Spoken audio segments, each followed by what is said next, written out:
Halo semua, kembali lagi di channel Naik Level. Pada video kali ini, saya akan membahas saham auto sesuai dengan yang saya informasikan di grup Telegram ya. Saya akan membahas grup Astra Seri. Ya, kemarin sudah United Tractor, hari ini auto atau Astra Auto Parts ya. Saya sudah pernah membahas auto ini tanggal 29 Juli 2023 dan hari ini saya bahas lagi update harga per tanggal 15 Maret 2023 adalah di 2230. Ya, nanti kita akan update seperti biasa dari yang pertama kinerja harga sahamnya sejak IPO, kemudian 10 tahun terakhir, kemudian dari fundamental kita akan cek profil company kembali, kinerja perusahaan, valuasi, dividen dan kesehatan finansial, kemudian untuk seasonality kita akan update lagi ya 10 tahun terakhir saham ini terkonsentrasi naik atau turun di bulan apa saja biasanya. Kemudian dari bandarmologi kita akan cek struktur sahamnya, peran investor asing, kepemilikan retailnya yang nanti semestinya akan menarik, perpindahan struktur sahamnya setahun terakhir dan pola saham di bulan Maret ini. Untuk teknikal kita akan review pola teknikal yang sudah saya bahas di video saya sebelumnya dan nanti kita akan membahas pola teknikal saat ini dan kedepannya akan seperti apa.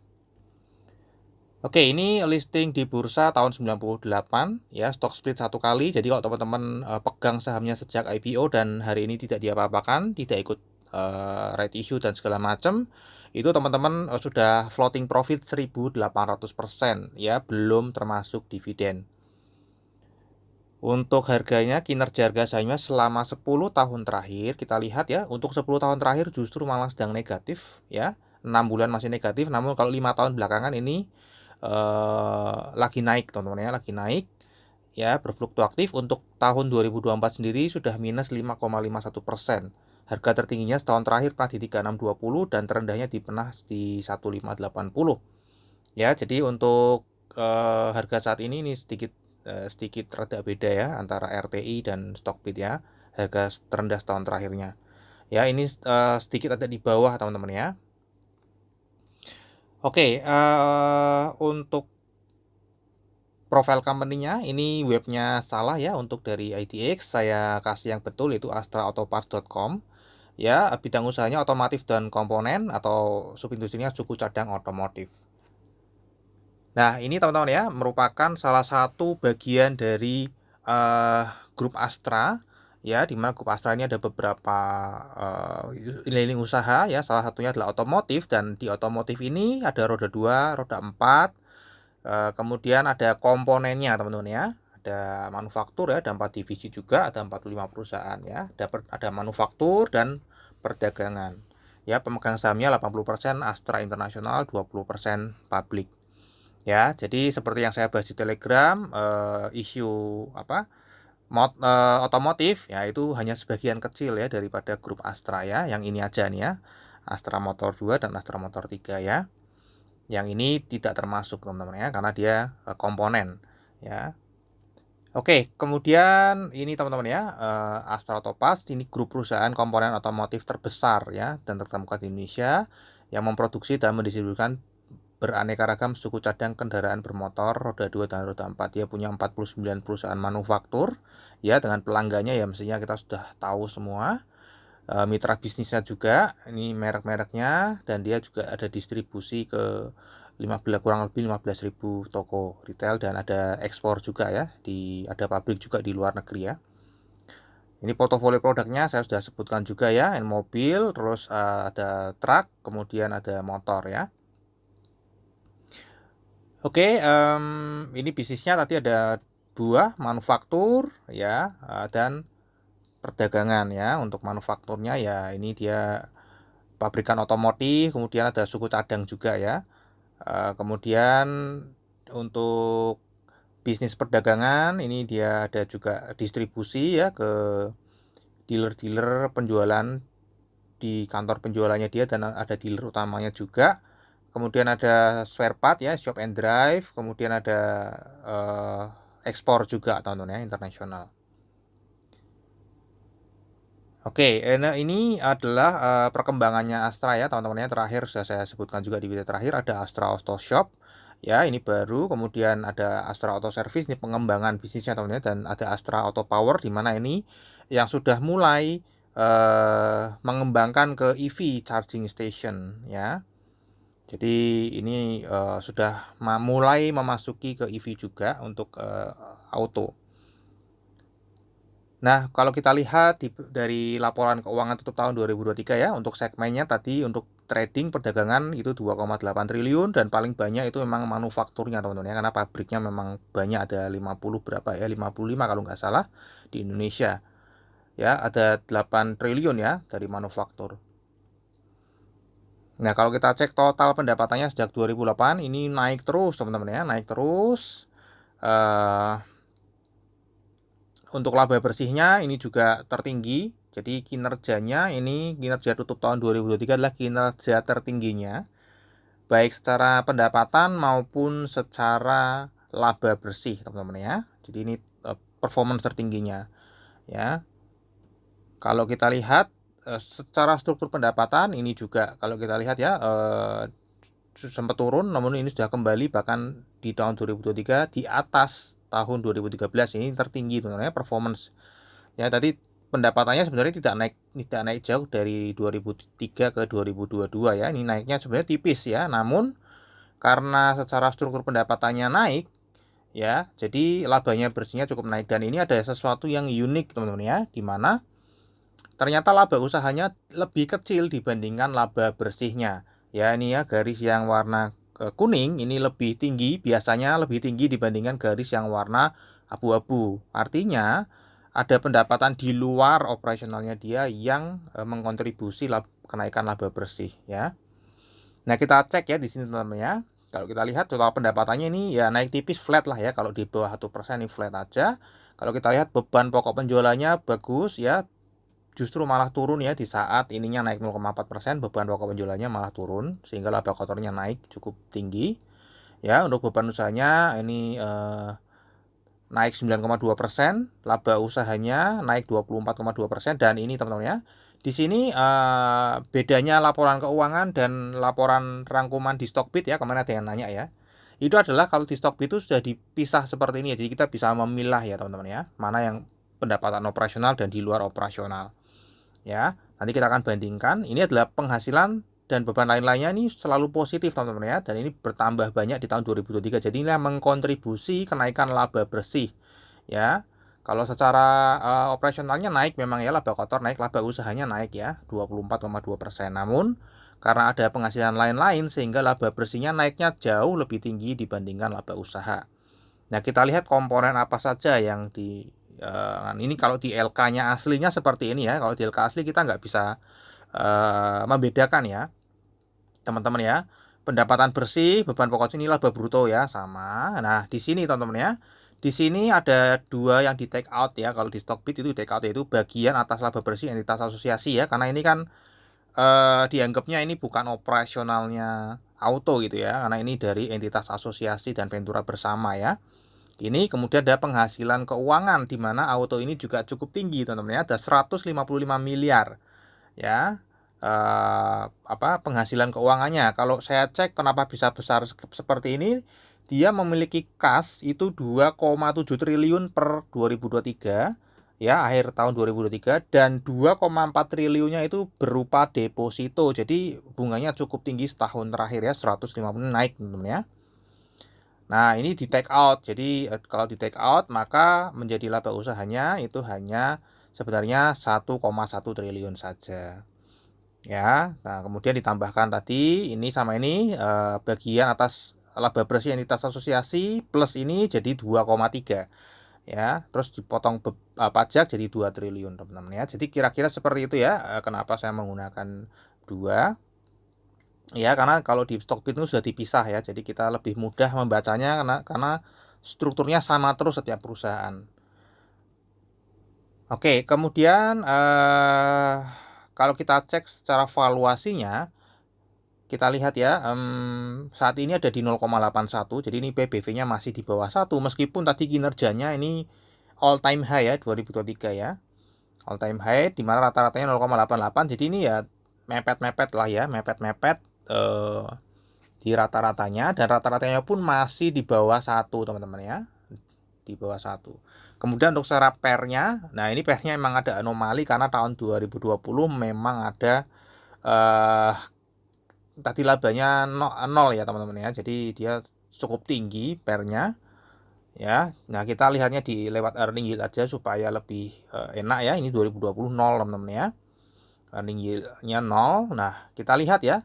Kalau secara earning yield sebenarnya ini masih murah teman-teman ya, di earning yield 17,1% ya, dan ini memang jauh lebih murah dibandingkan tutup tahun 2023 harganya teman-teman ya. Untuk harga wajarnya berapa? Untuk harga wajarnya di earning yield 10-15% tanpa memandang pertumbuhan dan penurunan itu ada di PBV 0,92 sampai 1,38. Atau harga wajarnya sebenarnya dari 2.500 sampai 3.800 ya. Harga saat ini terdiskon 13 sampai 42% dari harga wajar menggunakan earning yield. Nah, ini saya sertakan ya analis di Stockbit ya, ada 9 analis yang merating auto ya. Dan ke-99-nya itu ratingnya adalah buy ya, dengan targetnya atau average-nya itu 3.400 ya. 3.400 itu masuk di range harga wajar versi earning yield teman-teman ya. Harga saat ini di bawah ekspektasi low-nya 2.900 ya. Jadi ini masih sangat di bawah dari estimasinya. Low estimasi paling rendahnya itu 2.900 ya, lebih tinggi daripada fair value-nya versi saya ya. Namun high-nya juga lebih tinggi daripada versinya saya teman-teman ya. Jadi ini masih seperti itu ya untuk rating dari analis. Nah, untuk dividennya ini rutin pembagian dividen ya, setahun 2 kali ya. Dengan yieldnya ya lumayan juga ya teman-teman ya. Yieldnya ini kisaran 3-4% terakhir teman-teman ya. Dan untuk di tahun 2024 ini nanti tutup tahun 2023 full year itu prediksi saya tetap akan membagikan 40% ya, atau 382 kali 40% adalah 152 ya, dengan per harga hari ini yaitu 6,8%. Ya mestinya ngitungnya jangan per harga hari ini ya, karena ini ada cuman ya susah ya teman-teman ya, enggak apa-apa. Ini saya hitungnya per harga per tanggal 15 Maret ya. Untuk finalnya berarti 152 dikurangi 40, 112 atau kisaran masih tinggi 5% teman-teman ya. Untuk kesehatan finansialnya kalau kita cek quick ratio-nya oke ya, di atas 1, current ratio-nya juga di atas 1,5. Debt to equity ratio-nya kita lihat secara tahunan ya, sempat meninggi dan ini berkurang terus teman-teman ya. Ini juga sama ya, secara quarterly ini juga berkurang terus ya, kecil sekali hutangnya, jadi ini bagus. Nah, untuk seasonality ini berpotensi naik sebenarnya di Februari kemarin dan ini sudah naik ya, meskipun hanya 4,9%. Maret ini turun lagi. Nah, nanti di April ada potensi naik lagi. Kenapa? Karena saya lupa tadi ya. Untuk dividen itu kayaknya sama dengan United Tractor ya. Nah, bulan 4 dan 10 sama ya. Astra Group ini 4 dan 10 ya. Bulan 4 dan 10 artinya bulan depan nih teman-teman ya. Untuk bulan depan naik ya teman-teman ya. Nah, jadi kalau teman-teman mau ngincer capital gain dari dividen, mestinya belinya di Maret ini ya, karena mumpung sudah minus 5,11%. Di April kesempatan naiknya memang tidak di atas 60%, namun karena dividennya 5% ya, dividennya 5%, ya minimal mestinya ini dinaikkan 5% dari tutup harga Maret ya mestinya. Ya cuman itu tidak pasti terjadi teman-teman. Ini hanya semestinya logikanya dari saya ya. Dinaikkan sekitar 5% senilai yieldnya yang di harga saat ini ya. Kemudian ini Mei-nya turun ya, biasa kan habis dividen turun bulan depannya. Ya, kemudian ini naik lagi dan hanya bulan Februari saja dia terkonsentrasi naik ya, dan di Desember ini justru terkonsentrasi turun teman-teman ya. Jadi kalau misalnya teman-teman mau beli ya di akhir Desember itu mestinya terendahnya teman-teman ya. Kemudian di Januari beli lagi, nanti Februari naik gitu ya, jual. Oke, kemudian untuk bandarmologinya kita cek ya. Untuk komposisi pemegang sahamnya ada PT Astra International 80%, ini sudah disebutkan tadi ya, totalnya 8,6 miliar ya. Oh, ini ada yang script teman-teman ya, ada yang script juga. Oh, ini salah ini teman-teman ya. Oh, ini salah ini ya. Ini mestinya hanya 1 kali, ini 2 kali terhitung ini ya, mestinya cuma 3,8 plus 962 ya. Jadi ini salah teman-teman ya. Oke, plus peran investor asing di saham ini itu kontribusinya sebenarnya tidak terlalu besar, namun kalau kita lihat di tahun sejak September nih teman-teman ya, kita perhatikan ya, sejak bulan September itu partisipasinya mulai kepala 3 ya, mulai kepala 3 dan ini konsisten ya, kecuali Februari ya. Kepala 3 kita lihat korelasinya juga di atas ya, 2,5, 2,3, 2,4, 2,4 ya. Di bulan Maret ini dia buang barang ya. Dan kalau kita lihat dia benar-benar aktif di saham ini ya sampai tanggal 8 Maret. Ya, aktif sekali di saham ini, artinya dia maksudnya aktif di sini dia menggerakkan harga teman-teman ya. Maksudnya ini kan partisipasi, itu ada partisipasi, kemudian aktif di sini maksudnya dia menggerakkan harga, artinya dia hajar kanan gitu ya dan hajar kiri. Kalau ininya 3, angkanya 3 itu berarti dia hajar kanan dan hajar kiri dan harganya mengikuti dia ya. Misal tanggal 1 Maret dia hajar kanan ya, ngambeli dan harganya naik ya. Tanggal 4 Maret dia hajar kiri, turun harganya ya. Tanggal 5 Maret hajar kiri, turun harganya ya. Jadi dia benar-benar mengontrol ya. Nah, namun sejak tanggal 13 Maret dia tidak lagi tidak terlagi aktif ya, lebih bersifat pasif ya. Artinya dia ngantri. Ya, dia ngantri. Tanggal 4 Maret juga ngantri, tanggal 15 Maret dia lebih ke ngantri, teman-teman ya. Nah, untuk kepemilikan retailnya per bulan Februari sampai Februari kita lihat ya, jumlahnya ini menarik ya, tadi saya sudah bilang di awal, ini menarik. Jumlahnya bertambah banyak, namun kalau kita lihat setahun terakhir justru lembar sahamnya malah turun lumayan ya. Turunnya lumayan teman ya, kisaran dari 376 ke 100 sekitar turun 25%-an. Average-nya turun ya teman-teman ya, dan value-nya juga turun 258 miliar.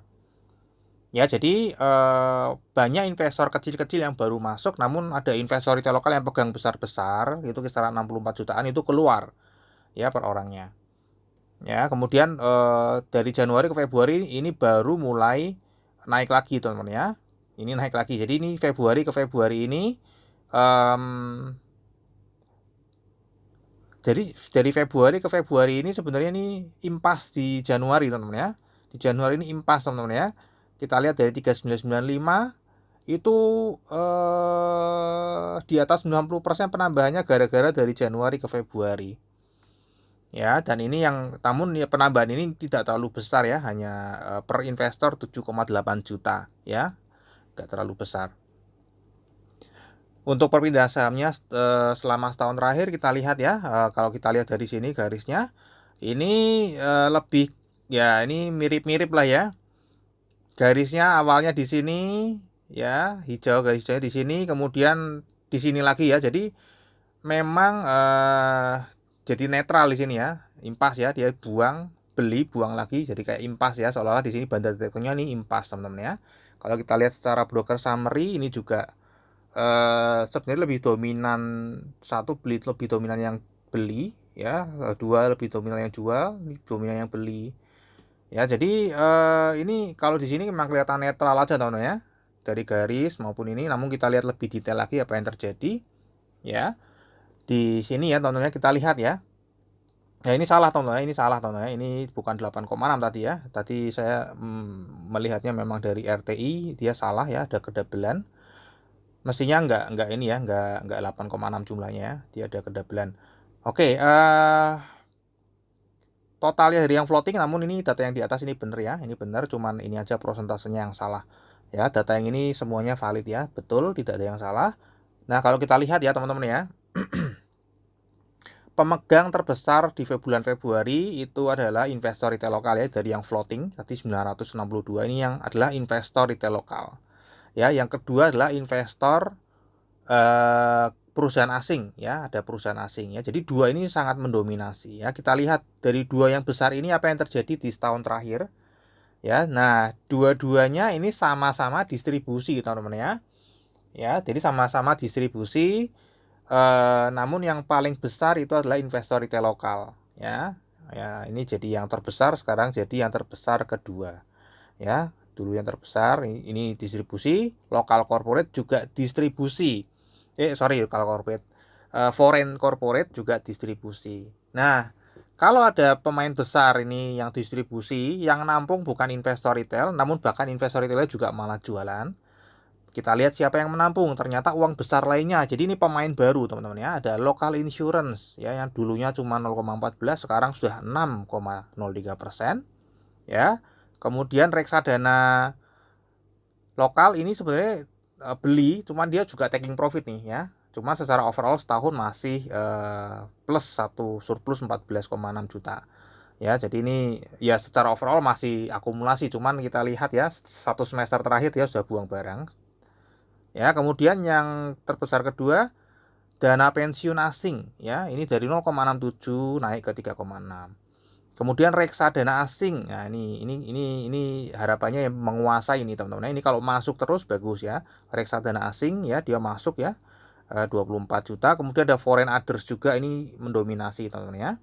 Kalau kita lihat secara keseluruhan ya totalnya 56. Jadi kesimpulannya gimana ini teman-teman ya? Jadi akumulasi atau distribusi atau netral ya. Kalau melihat dari seperti ini teman-teman ya, saya sih acuannya adalah tetap investor retail lokal. Ketika investor retail lokal buang dan yang menampung ini uang besar ya, uang besar meskipun bukan bandarnya ya, karena bandar itu mestinya kan punya stok yang paling banyak, yaitu ini bandarnya sebenarnya buang juga ya, perusahaan asing, namun dia buangnya nggak terlalu besar ya. Jadi ini masih ada distribusi dari bandarnya ya, namun ditampung oleh uang besar lainnya teman-teman ya, ditampung oleh uang besar lainnya. Nanti ketika ini barangnya habis dan ini mulai stoknya lebih banyak, artinya market makernya akan berpindah tangan ya. Nah, kalau market maker lokal ID itu udah bisa, karena lokal ID itu dia jumlah orangnya terlalu banyak ya, tidak satu arah gitu ya. Namun kalau ini bisa teman-teman ya, reksadana apalagi ya, mereka satu arah ya,